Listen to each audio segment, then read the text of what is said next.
Hey guys, I'm Ashley and today we are going to be sublimating some whiteboard here on Chip Builds, so let's check it out.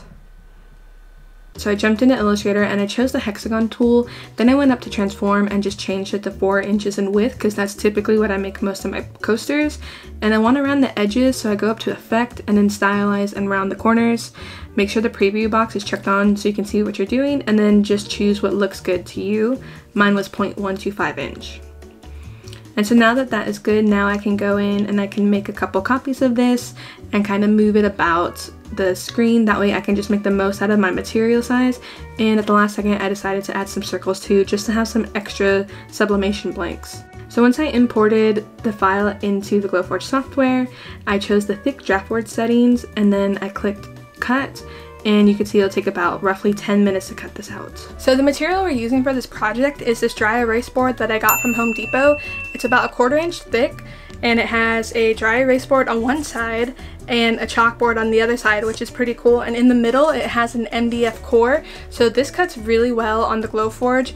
It pretty much cuts like butter once you get the right settings in there, and it's pretty cheap for about a 2 by 4 foot piece of material. It's roughly $7 to $8.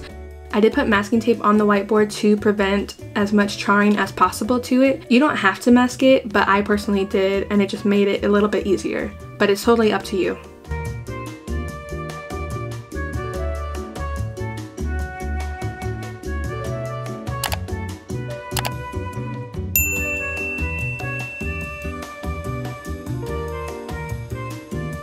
So the only downside to cutting these out on the laser is that you do get a significant amount of charring on the edges, and it can leave some residue. So I just take a baby wipe and I just go along all the edges really quickly, and it picks it all right up.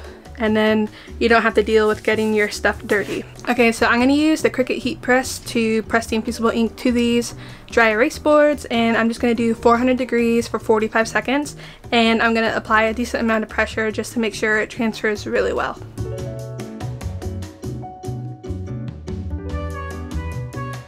So as you can see, I didn't put enough pressure on it the first time, so I just put it back and tried to not move it as much as possible and just reheated it, and it seemed to work out pretty well.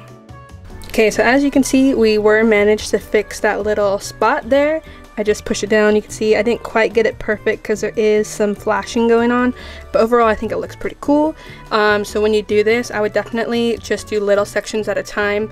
Maybe just do like 2 at one time, not to try to do the whole sheet unless you have a bigger like heat press than the one that I have. I don't know. But this is all just an experiment, and so far it's turning out really good and I couldn't be happier.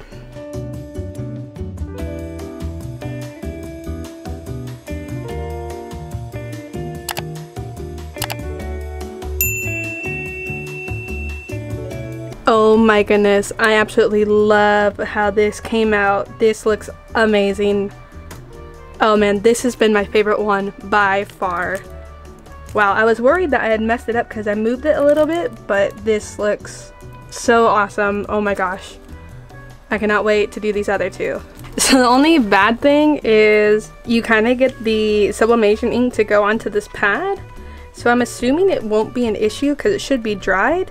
But that's something to keep in mind. If you do this, you might get ink on whatever surface you're pressing onto.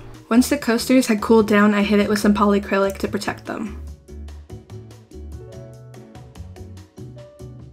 I honestly was not expecting that to work. I did not think that would work at all. So this is a unfinished piece of the whiteboard with the sublimation on it.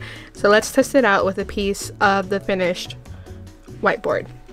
Okay, so this coaster has the water-based polyacrylic on it, and so let's find out. Okay, moment of truth. Oh no! Oh, that's a bummer. Okay, so once you put the polyacrylic on it, it cannot be used as a whiteboard, but when you put no finish on it, you can definitely use it as a whiteboard, and you are good to go. So that is super cool. Super bummer that I ruined this coaster. However, I did get a bit of ghosting down here, so ultimately it's okay. But I ruined my piece, that way you will not have to ruin yours.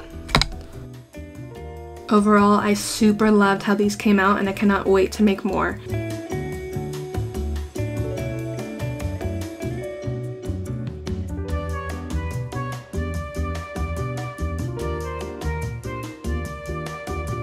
Well, you guys, thank you so much for watching. I hope you enjoyed this video. I thought this was a pretty cool experiment, and we figured out that you can use whiteboard markers on these as long as you don't put a finish coat on top of it.